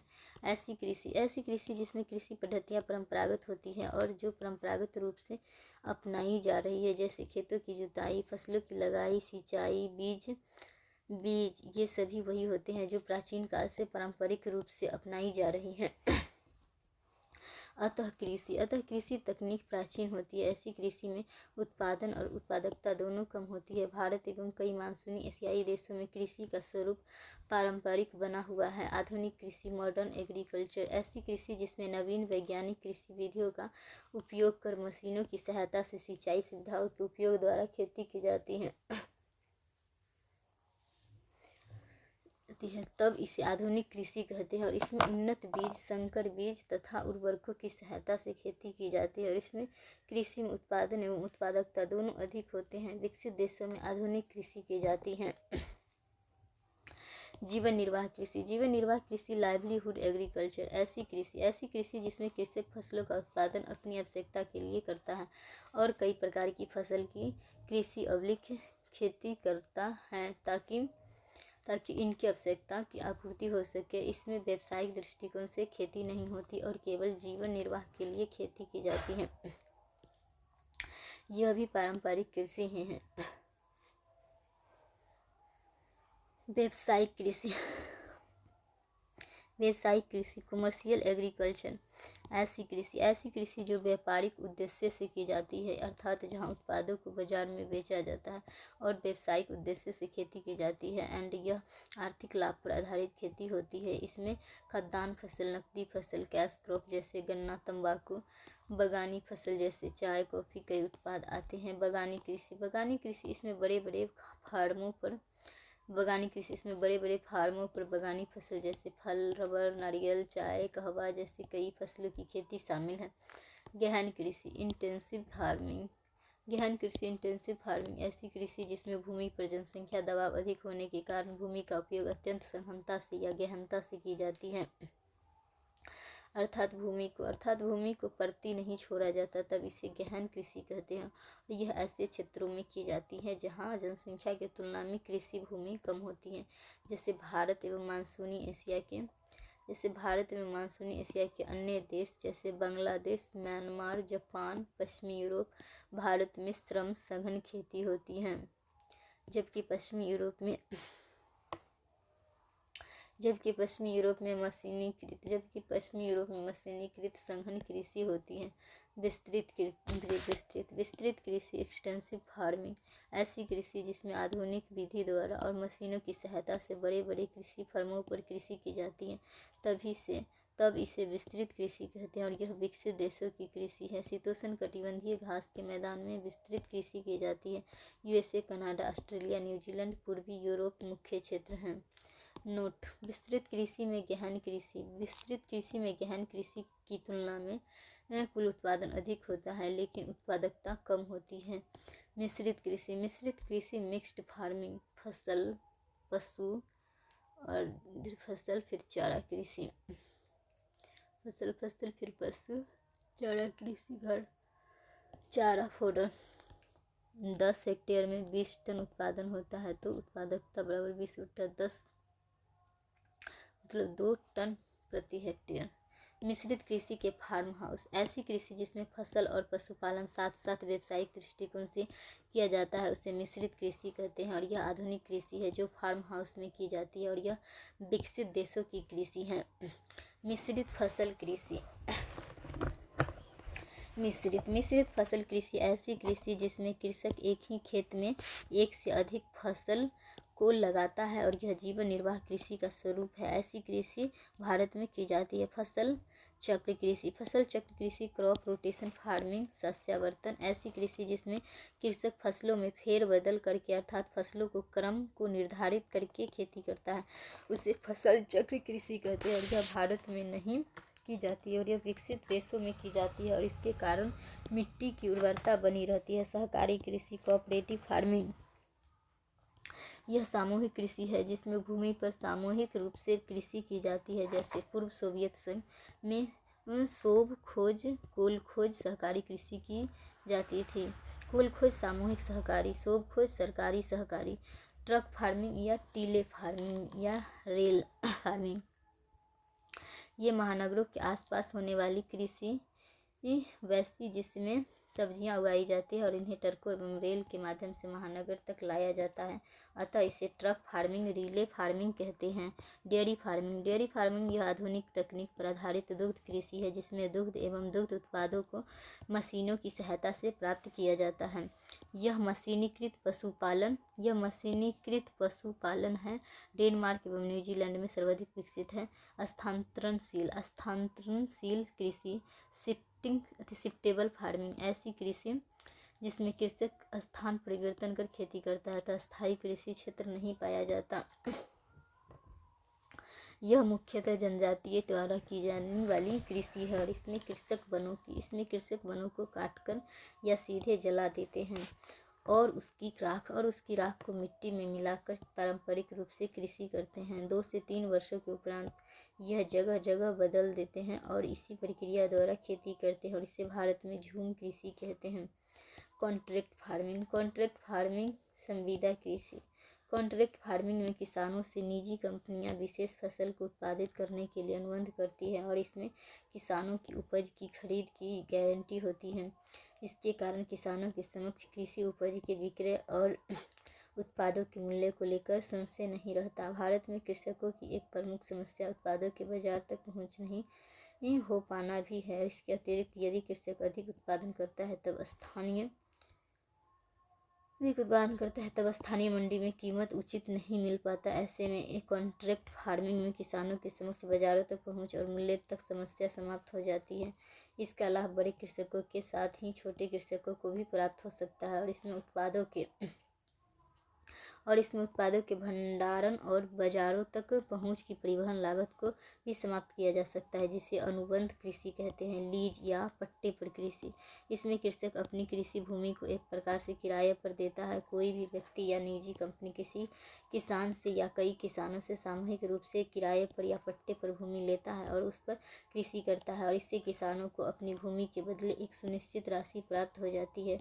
दूसरी ओर कृषि कार्य करने के लिए भी पारिश्रमिक या मजदूरी प्राप्त हो जाता है। भारत जैसे देश में जहां अधिकांश कृषक सीमांत और लघु है, वहां किसान कृषि में निवेश करने में सक्षम नहीं है और इन किसानों के पास छोटे जोत की और कम भूमि है जिस पर लाभकारी कृषि नहीं हो पाती। ऐसे में लीज पर कृषि इनके लिए लाभदायक होगा।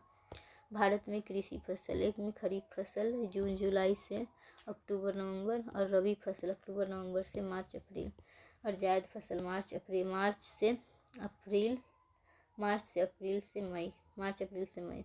खरीफ फसल ऐसी फसलें जो वर्षा ऋतु के प्रारंभ में लगाई जाती है और शीत ऋतु के प्रारंभ में तैयार हो जाती हैं, उसे खरीफ फसल कहते हैं। जैसे चावल, ज्वार, बाजरा, गन्ना, मक्का इत्यादि। रबी फसल ऐसी फसलें जो शीत ऋतु के प्रारंभ में बोई जाती है और शीत ऋतु के अंत तक काटी जाती है, इसे रबी फसल कहते हैं। जैसे गेहूँ, चना, मटर, सरसों इत्यादि।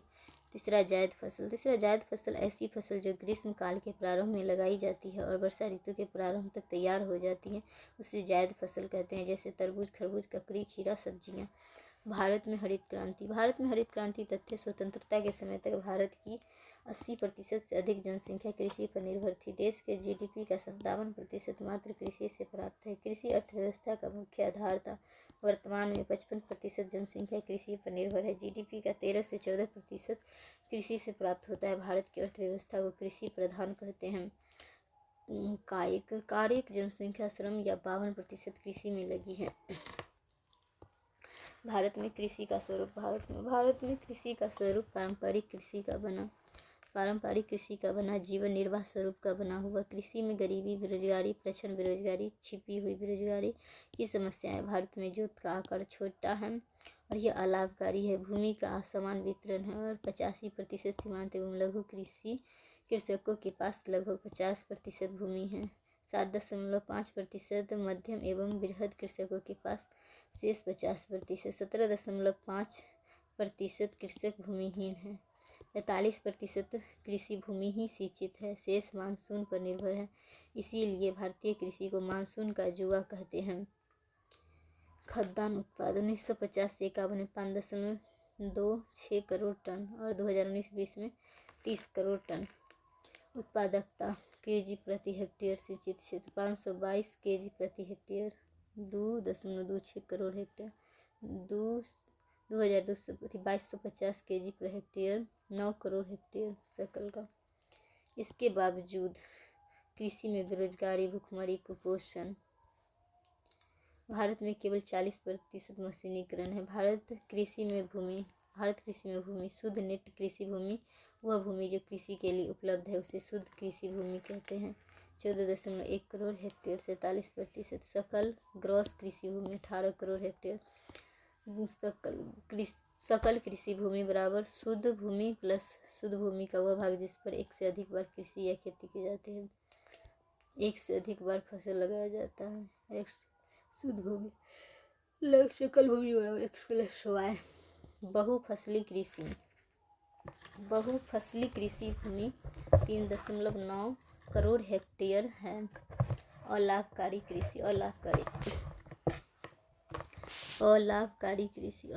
कृषि में लघु अवलिक सीमांत, कम निवेश क्षमता, जोत का छोटा आकार। पारंपरिक कृषि मध्यम प्लस बृहद, अधिक निवेश लागत। भारत में अपवाह ड्रेनेज सिस्टम इन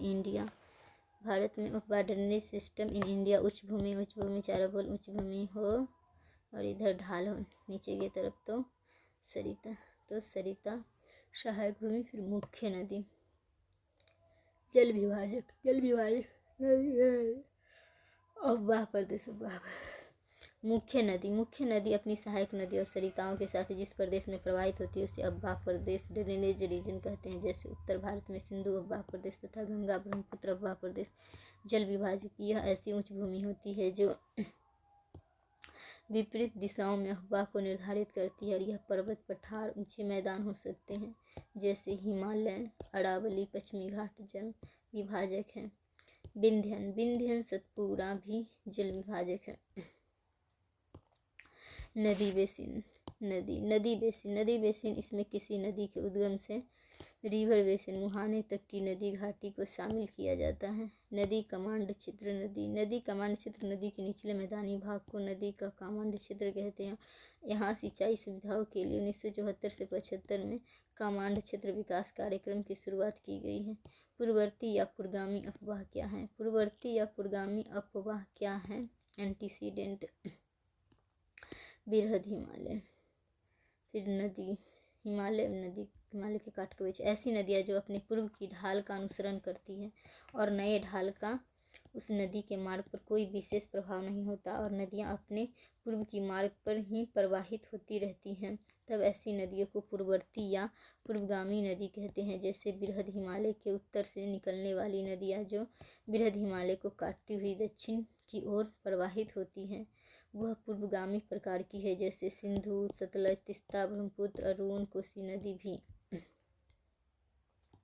अनुगामी कॉन्सिक्वेंट ऐसी नदी जो वर्तमान ढाल का अनुसरण करती है उसे अनुगामी कहते हैं। जैसे प्रायद्वीपीय पठार की प्रायः सभी नदियाँ अनुगामी कहलाती है। जैसे पश्चिमी घाट पर्वत की पूर्व से निकलने वाली नदियाँ बंगाल की खाड़ी में प्रवाहित होती है, पश्चिम से निकलने वाली नदियाँ अरब सागर में प्रवाहित होती हैं। बिरछाकार अफवाह ऐसा अफवाह जिसमें मुख्य नदी से उसकी सहायक नदियाँ न्यून कोण पर मिलती है, तब इसे वृक्षाकार अफवाह कहते हैं। पर्वतीय क्षेत्रों में हिमालय की नदियाँ और प्रायद्वीपीय पठार की नदियाँ दोनों वृक्षाकार अफवाह बनाती हैं और ये अफवाह रेडिकल अड़िये अपवाह रेडियल ड्रेनेज सिस्टम। किसी ऊंच भूमि से विभिन्न दिशाओं में ढाल के सहारे जब नदियाँ प्रवाहित होती हैं तब इसे अड़िये अपवाह कहते हैं। जैसे छोटा नागपुर पठार अमरकंटक की पहाड़ी से अड़िये अपवाह का विकास हुआ है। अमरकंटक की पहाड़ी से सोन और नर्मदा नदी निकलती हैं। समानांतर प्रवाह। समानांतर प्रवाह जब कई नदियाँ समानांतर प्रवाहित होती हो या किसी मुख्य नदी से उसकी सहायक नदियाँ समानांतर रूप में मिलती हो तब इसे समानांतर अपवाह कहते हैं। जैसे एक में पश्चिमी घाट के पश्चिम से निकलने वाली कई नदियाँ समानांतर रूप से प्रवाहित होती हैं। दूसरा गंगा नदी से मैदानी भाग में उत्तर से आने वाली नदियाँ समानांतर रूप में प्रवाहित होती हुई मिलती हैं। तीसरा सिंधु में उसकी सहायक नदियाँ समानांतर रूप से मिलती हैं। आंतरायिक अफवाह इंटरमीडिएट ड्रेनेज। ऐसी नदियाँ जो अस्थायी रूप से सतह के नीचे छुप जाती है और जिसका जल सतह पर दिखाई नहीं देता, इसे आंतरायिक अफवाह कहते हैं। जैसे हिमालय से निकलने वाली नदियाँ भाबर प्रदेश में कंकड़ पत्थर के नीचे छुप जाती है और पुनः तराई प्रदेश में सतह पर प्रकट हो जाती है। इन्हें आंतरायिक अपवाह की नदी कहते हैं। भाबर प्रदेश आंतरायिक अपवाह, उसके बाद तराई।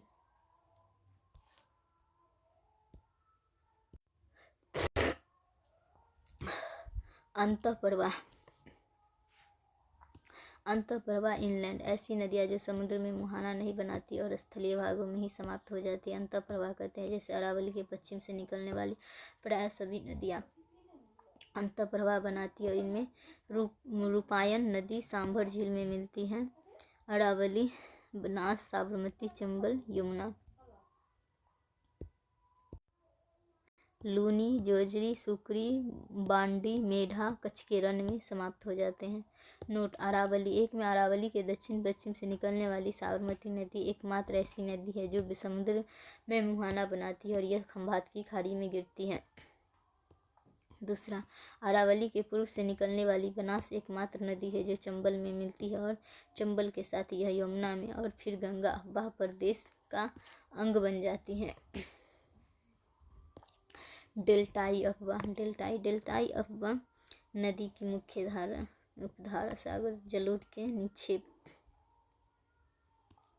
जब नदी की मुख्य धारा कई उपधाराओं में विभाजित होकर मुहाना बनाती है और इन उपधाराओं के मध्य जलोढ़ों का एलुवियल निक्षेप होता है तब इसे डेल्टाई अफवाह कहते हैं। डेल्टाई अफवाह नदियों के मुहाने के पास तब विकसित होता है जब नदी के वेग में कमी, ढाल में कमी, मलबों की मात्रा में वृद्धि और परिवहन क्षमता में कमी के कारण मलबों का निक्षेप होता है। जैसे सिंधु, गंगा, ब्रह्मपुत्र, महानदी, गोदावरी, कृष्णा, कावेरी जैसी नदियाँ डेल्टाई अफवाह विकसित करती हैं। एस्चुरी ज्वारनदमुख अफवाह। एस्चुरी ऐसी नदियाँ जो एक मुख्य धारा के रूप में समुद्र में मुहाना बनाती हैं तब इसे एस्चुरी अफवाह कहते हैं। और इसकी उत्पत्ति की दशाएं। एक में नदियाँ तीव्र वेग से तीव्र ढाल के सहारे जब मुहाना बनाती हैं।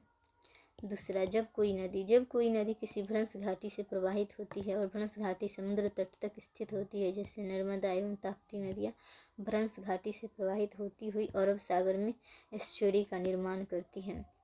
अगला क्वेश्चन।